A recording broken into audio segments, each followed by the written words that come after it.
फातिमा की रानी माँ, प्रभु यीशु की माँ, आसरा तू ही है माँ।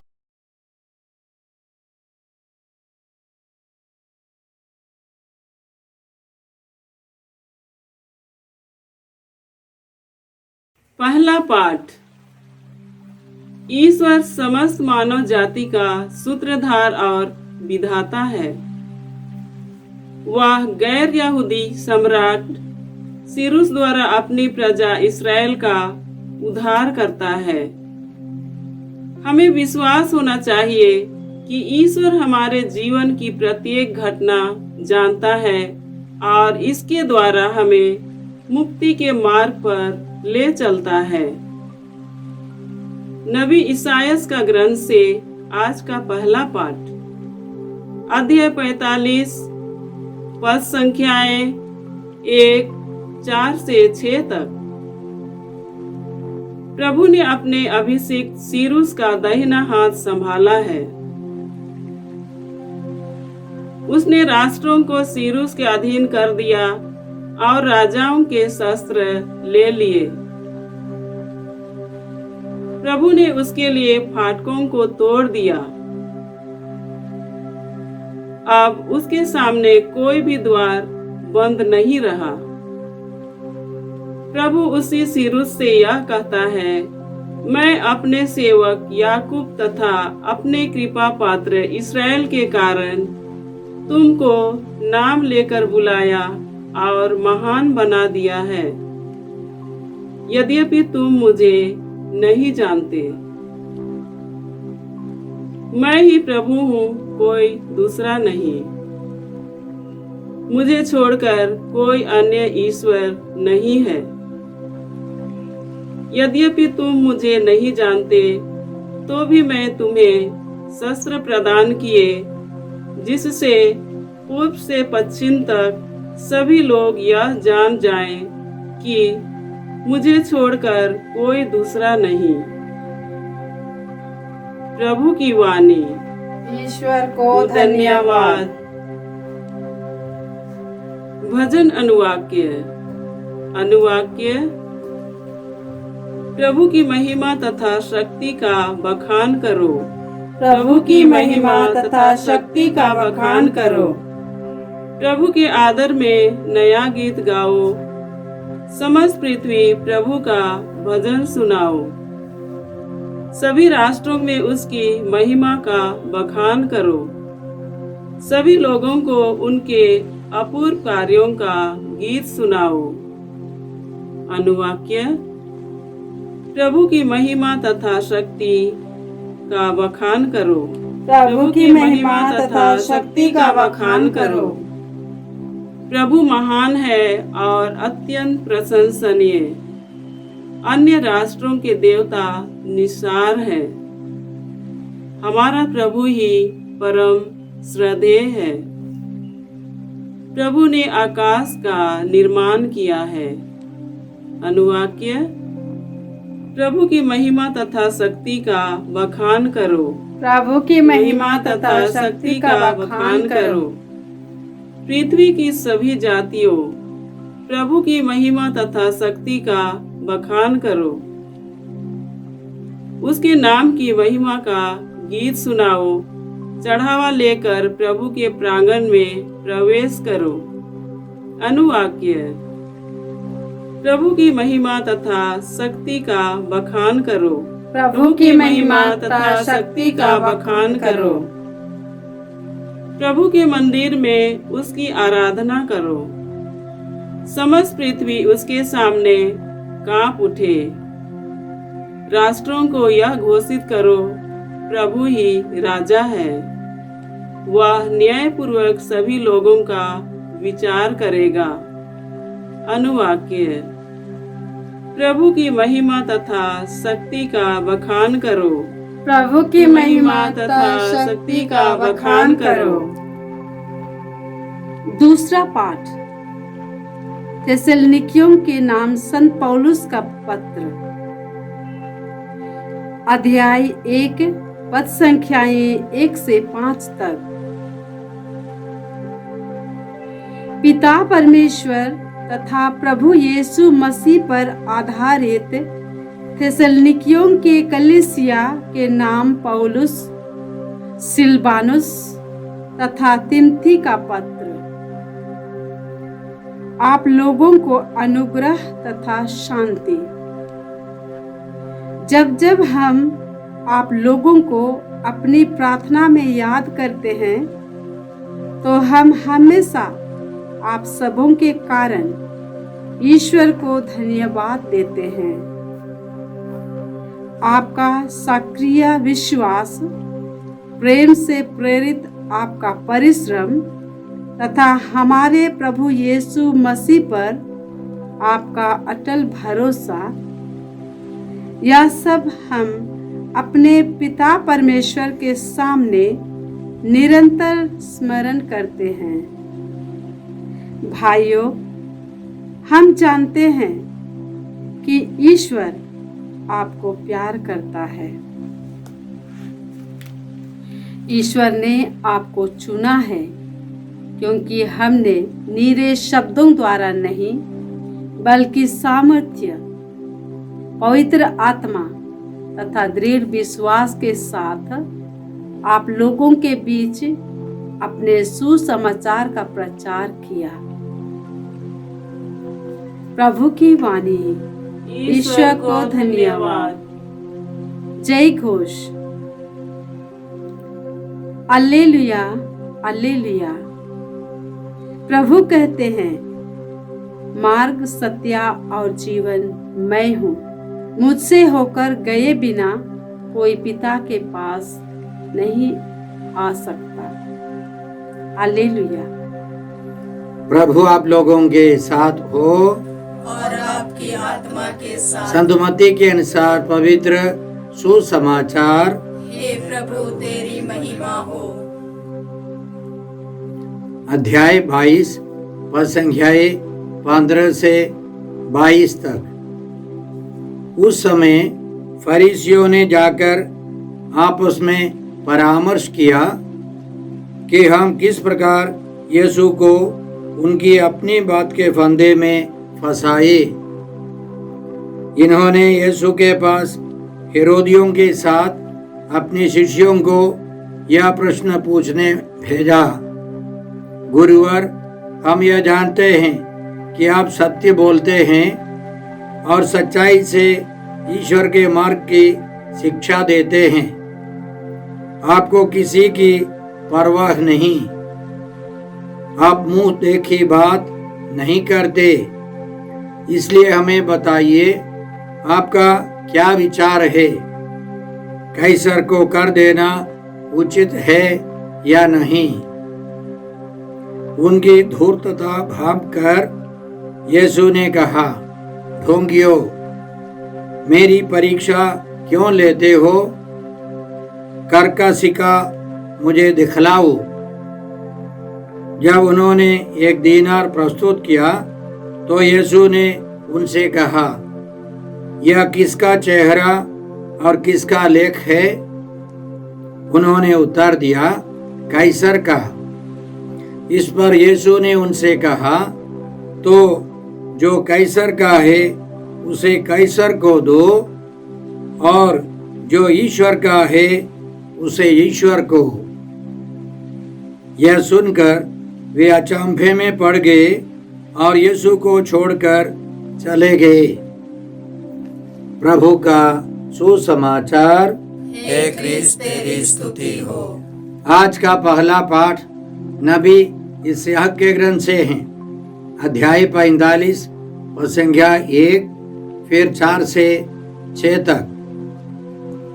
इसमें ईश्वर सीरुस नामक एक व्यक्ति को उठाने वाला है, अभिषिक्त कर राजा के रूप में नियुक्त करने वाला है। बाबुल के राजा को हराकर, अन्य राजाओं को हराकर इस्राएलियों की मुक्ति के लिए ईश्वर उसे नियुक्त करने वाला है। इसलिए सबसे पहले हमने यह सुना, ईश्वर के बारे में नबी कहता है, प्रभु ने अपने अभिषिक्त सीरुस का दाहिना हाथ संभाला है। पहली बार पुराने व्यवस्थान में अभिषिक्त शब्द का प्रयोग हुआ है। यह अभिषिक्त शब्द इब्रानी भाषा में मसीहा है, यूनानी भाषा में क्रिस्टोस। यह मुक्तिदाता के रूप में नहीं, पुरोहितों, राजाओं और नबियों के लिए, अभिषिक्त व्यक्तियों के लिए इस शब्द का प्रयोग हुआ है। तो ईश्वर ने पहली बार एक गैर यहूदी व्यक्ति को अभिषिक्त बुलाया है, वह इस्राएली नहीं है। इतिहास में हम लोग पढ़ते हैं कि बाबुल के राजा लोग मुकुट पाकर, राज्य का अधिकार पाकर, वे अपने देवता बेल मार्दुक के दाहिने हाथ पकड़ते थे। और यहाँ ईश्वर कहता है कि मैंने अपने अभिषिक्त सीरुस का दाहिना हाथ पकड़ा है। वह ईश्वर से विशेष कृपा पाकर राजा बनने वाला है। चमत्कारी रूप से वह बाबुल के राजा को हराने वाला है और इस्राएलियों को जाने देने वाला है, मुक्त कराने वाला है। आगे ईश्वर का कहना है, मैंने अपने सेवक याकूब तथा अपने कृपा पात्र इस्राएल के कारण तुमको नाम लेकर बुलाया। ईश्वर ने एक गैर यहूदी व्यक्ति को नाम लेकर बुलाया। आगे ईश्वर कहता है, मैंने अपने सेवक याकूब तथा अपने कृपा पात्र इस्राएल के कारण तुमको नाम लेकर बुलाया और महान बना दिया है, यद्यपि तुम मुझे नहीं जानते। वह इस्राएल के ईश्वर याहवे को नहीं जानता था। आगे ईश्वर कहता है, मैं ही प्रभु हूँ, कोई दूसरा नहीं, मेरे सिवा कोई अन्य ईश्वर नहीं। यद्यपि तुम मुझे नहीं जानते तो भी मैंने तुम्हें शस्त्र प्रदान किए, जिससे पूर्व से पश्चिम तक सभी लोग यह जान जाए कि मेरे सिवा कोई दूसरा नहीं। मैं ही प्रभु हूँ, कोई दूसरा नहीं। ईश्वर ने सीरुस को बुनियादी विश्वास दिया और ईश्वर की कृपा से वह इस्राएलियों को मुक्त कराने वाला है। इसी प्रकार यशायाह नबी के ग्रंथ अध्याय 44 संख्या 6 में हम इस प्रकार पढ़ते हैं, इस्राएल का प्रभु ईश्वर और उद्धारक, विश्वमंडल का प्रभु यह कहता है, प्रथम और अंतिम मैं हूँ, मेरे सिवा कोई ईश्वर नहीं। तो ईश्वर सर्वशक्तिमान है, ईश्वर ने सब कुछ बनाया है और ईश्वर ने सीरुस को यही विश्वास दिया है। इस विश्वास के आधार पर वह सीरुस इस्राएलियों को बाबुल से लौट जाने का अधिकार देने वाला है। तो इन पवित्र वचनों से ईश्वर आज हमसे क्या कहना चाहता है? ईश्वर समय समय पर अन्य लोगों को, अन्य धर्म के लोगों को, अन्य कई प्रकार के विश्वासियों को चुनता है, अभिषेक देता है किसी विशेष मतलब के लिए। उदाहरण के लिए हम लोग प्रेरित चरित अध्याय 10 में पढ़ते हैं, कर्नेलियस नामक एक शतपति को ईश्वर ने विश्वास का वरदान दिया और उसके परिवार के लोग, रिश्तेदार सब प्रभु यीशु के बारे में जानना चाहते थे। प्रभु की प्रेरणा पाकर संत पेतरुस ने वहां जाकर वहां उपस्थित लोगों को सुसमाचार सुनाया। प्रभु यीशु के भोग, मृत्यु और पुनरुत्थान के बारे में समझाया। तब सब सुनने वालों पर पवित्र आत्मा उतर आया। वे सब पवित्र आत्मा से भर गए और ईश्वर की स्तुति करते हुए भिन्न भिन्न भाषाओं में ईश्वर की स्तुति आराधना करने लगे। इसी तरह बाद में संत पेतरुस के द्वारा लूकस नामक एक गैर यहूदी डॉक्टर को विश्वास का वरदान दिया। वे महापंडित थे, यूनानी साहित्य में बहुत निपुण थे। ईश्वर ने उसी व्यक्ति को चुना ताकि वे सुसमाचार लिखे, प्रेरित चरित्र लिखे। इसलिए हमको समझना है कि हम विश्वासियों के अलावा हमारे देश में, हमारे समुदाय में कई अच्छे अच्छे लोगों को ईश्वर ने रखा है। वे हमारी मदद करते हैं, प्रभु की सेवा के लिए उचित समय पर ऊपर उठते हैं। इसलिए हम पिता ईश्वर की इस महान योजना के लिए धन्यवाद देकर सबों का आदर करना है। हम यह नहीं कह सकते हैं कि किसके द्वारा हमको विशेष मदद कृपा मिलने वाली है। आज का दूसरा पाठ थिस्सलुनीकियों के नाम संत पौलुस के पहले पत्र से हैं। अध्याय 1 पद संख्याएं 1 से 5 तक। इस पत्र में संत पौलुस थिस्सलुनीके के विश्वासियों को धन्यवाद देते हैं, उनके विश्वास के लिए और उनके समर्पण के लिए। हम इतिहास में पढ़ते हैं कि मकेदुनिया की राजधानी थिस्सलुनीके था। वहाँ संत पौलुस ने अपने साथी सीलस के साथ सुसमाचार का प्रचार किया। प्रेरित चरित्र अध्याय 17 में हम लोग इस प्रकार पढ़ते हैं, सीलस और पौलुस अम्फिपोलिस तथा अपोलिनिया पार कर थिस्सलुनीके पहुंचे, जहां यहूदियों का एक सभागृह था। पौलुस अपनी आदत के अनुसार वहां उनसे मिलने गया। उसने 3 विश्राम दिवसों को उनके साथ तर्क वितर्क किया और धर्म ग्रंथ की व्याख्या करते हुए यह प्रमाणित किया कि मसीह के लिए दुख भोगना और मृतकों में से जी उठना आवश्यक था। उसने यह भी कहा, यही यीशु मसीह हैं जिनका मैं आप लोगों के बीच प्रचार करता हूँ। वहाँ एक सभागृह था। थिस्सलुनीका एक बंदरगाह था। वहाँ बहुत सारे लोग रहते थे, कई प्रकार के व्यापार चलते थे और यहूदियों का एक समुदाय था। संत पौलुस ने वहाँ से मिशनरी कार्य शुरू कर दिए और हम पढ़ते हैं, उनमें कुछ लोगों ने विश्वास किया और वे पौलुस तथा सीलस से मिल गए। बहुत से ईश्वर भक्त यूनानियों और अनेक प्रतिष्ठित महिलाओं ने भी यही किया। तो पौलुस का कार्य इसी प्रकार था। सबसे पहले यहूदियों के सभागृह में जाकर सुसमाचार सुनाते थे, फिर वहाँ से अन्य लोगों के पास जाकर सुसमाचार सुनाते थे।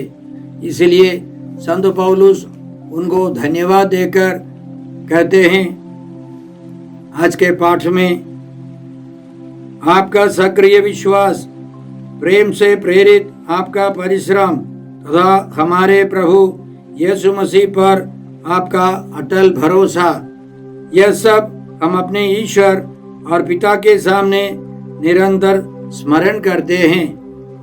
भाइयों, ईश्वर आपको प्यार करता है।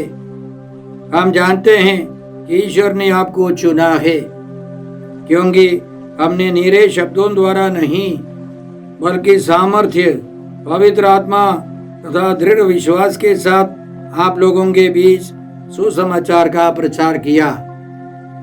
तो पौलुस ने और उनके साथियों ने मिलकर वहाँ सुसमाचार का प्रचार किया और उन्होंने प्रभु में विश्वास किया। वे प्रभु में विश्वास कर आगे बढ़ने लगे। तो आज हम पिता ईश्वर को धन्यवाद देते हैं उनकी मुक्ति योजना के लिए। पौलुस, सीलस, तिमोथी, सिलवानुस जैसे महान प्रेरितों के लिए धन्यवाद देते हैं और हमें प्रार्थना करनी है कि उनके समान लाखों युवक युवतियां सुसमाचार के प्रचार के लिए आगे आ जाए।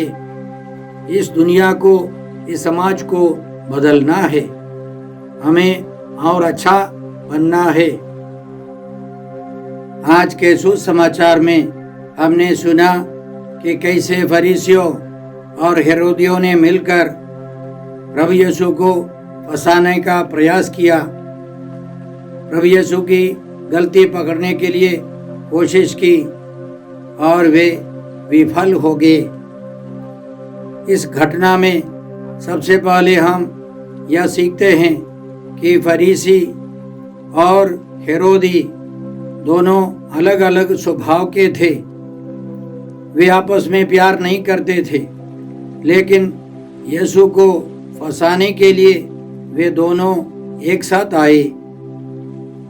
इसी तरह यीशु और उनके शिष्यों और उनके विचारों को नष्ट करने के लिए कई प्रकार के लोग एक साथ आते हैं, लेकिन वे विफल होने के साथ साथ प्रभु यीशु उनको भी बचाना चाहते हैं। उनकी मुक्ति के लिए भी प्रभु यीशु आए हैं। उदाहरण के लिए उनके दुखों के अवसर पर पिलातुस ने यीशु को हेरोद के पास भेजा। हेरोद एक अच्छा व्यक्ति नहीं था। हेरोद और पिलातुस के बीच में दुश्मनी थी और संत लूकस हमको इसी तरह समझाते हैं। उसी दिन हेरोद और पिलातुस मित्र बन गए। पहले तो उन दोनों में शत्रुता थी। तो हमें समझना चाहिए कि इस दुनिया में बहुत सारे लोग प्रभु यीशु और उनके विश्वासी या बाइबल के सब विरोध करते हैं। हमें उनको शत्रु नहीं समझना चाहिए। उनकी मुक्ति के लिए प्रार्थना करनी चाहिए। वे कभी सफल नहीं होंगे। हम उनको प्रभु के लिए जीतना है। आगे हम यह महत्वपूर्ण वचन प्रभु से सुनते हैं, जो कैसर का है उसे कैसर को दो और जो ईश्वर का है उसे ईश्वर को। यह बहुत कठिन है समझना। उसके पहले उन्होंने मिलकर यीशु से पूछा है कि कैसर को कर देना है या नहीं। यदि प्रभु यीशु बोले कर देना है तो यहूदी लोग, फरीसी लोग, शास्त्री लोग सब यीशु पर दोष लगाएंगे। यदि यीशु कहते हैं कि कर नहीं देना है तो हेरोदी लोग यीशु को पकड़ेंगे। उनका कहना होगा कि यीशु राजद्रोही है। यीशु ने समझ लिया कि वे गलत विचार लेकर मेरे पास आए हैं। तो यीशु उनसे कहते हैं, कर का एक सिक्का मुझे दिखलाओ। इसका मतलब प्रभु यीशु की जेब में एक सिक्का तक नहीं है। वे कैसर का सिक्का लेकर नहीं घूमते हैं। भले ही उनको खर्च करना है, प्रभु यीशु निर्धन है, उनकी जेब खाली है और इसलिए यीशु ने दूसरों से कहा एक सिक्का दिखाओ। और उन्होंने यीशु को एक दीनार दिखाया। उस दीनार पर किसका लेख है, किसका चेहरा है? वास्तव में चेहरे के बदले अंग्रेजी में इमेज लिखा है। प्रतिरूप, यह किसका प्रतिरूप है, किसका लेख है? उस सिक्के पर इसी तरह लिखा रहता था, महान महापुरोहित ईश्वरीय अगस्तुस के बेटे कैसर तिबेरियुस। महान महापुरोहित ईश्वरीय अगस्तुस के बेटे कैसर तिबेरियुस, जिसके पास यह रोमी सिक्का है, वह स्वीकार करता है कि महान महापुरोहित ईश्वरीय अगस्तुस के बेटे कैसर तिबेरियुस है। कैसर के लोग विश्वास करते थे, मानते थे कि सब कुछ कैसर का है। रोमी शासकों के अधीन में जो रहते हैं सब कैसर को मानना है। सब रोमी लोगों के अधीन में है। रोमी लोग अच्छी अच्छी सड़कें सब बनाकर सुरक्षा देकर अपने अधीन में रखते हैं। यीशु के कहने का एक मतलब है, कैसर का प्रतिरूप केवल उस सिक्के पर है। कैसर को कुछ देना ही है। कोई भी सरकार हो, गणतंत्र से, प्रजातंत्र से जो चुने हुए लोग हैं वे शासन करने शुरू करते हैं तो वे तानाशाही हो जाते हैं। वे अन्याय अत्याचार करते हैं। खानदानी राजा हो, तानाशाह हो या प्रजातंत्र से ऊपर आने वाले हो, वे सब यानी सरकार बहुत कुछ खराब करती है, कुछ अच्छा काम भी करती है। हमें उनके अधीन रहकर कुछ कर देना पड़ता है। लेकिन इस्राएलियों को मालूम है, जैसे हमने पहले पाठ में सुना कि सब कुछ ईश्वर का है, आदि और अंत ईश्वर है, सबों का सृष्टिकर्ता ईश्वर है। ईश्वर ने सब कुछ बनाया है, सबों पर ईश्वर का चेहरा है, ईश्वर का प्रतिरूप है, सब कुछ ईश्वर का है। इसलिए हमें ईश्वर को ईश्वर का स्थान देना है, ईश्वर को महत्व देना है। हमारी आराधना, हमारी स्तुति, हमारे सब कुछ प्रार्थना सब ईश्वर के लिए हैं। हम ईश्वर के लिए जीवन बिताए, सरकार के लिए नहीं, राजा के लिए नहीं। वे सब बदलते रहते हैं। हमारी सरकार आज है, कल दूसरी सरकार आएगी। कुछ सरकार अच्छी होगी, कुछ सरकार बेकार की सरकार, अन्याय अत्याचार करने वाली सरकार हो, और हमें उनके अधीन रहना पड़ता है। उनसे विद्रोह करने से समाज नहीं बदलता है। इसलिए हम लोग संत मत्ती के सुसमाचार अध्याय 17 में इस प्रकार पढ़ते हैं, जब वे कफरनाहुम आए तो मंदिर का कर उगाहने वालों ने पेतरुस के पास आकर पूछा, क्या तुम्हारे गुरु मंदिर का कर नहीं देते? उसने उत्तर दिया, देते हैं। जब प्रभु यीशु से पेतरुस मिलने आए तो यीशु ने पेतरुस को समझाया, हम उन लोगों को बुरा उदाहरण ना दे, इसलिए तुम समुद्र के किनारे जाकर बंसी डालो।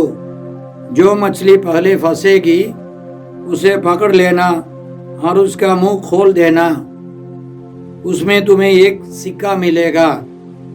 उसे ले लेना और मेरे तथा अपने लिए उनको दे देना।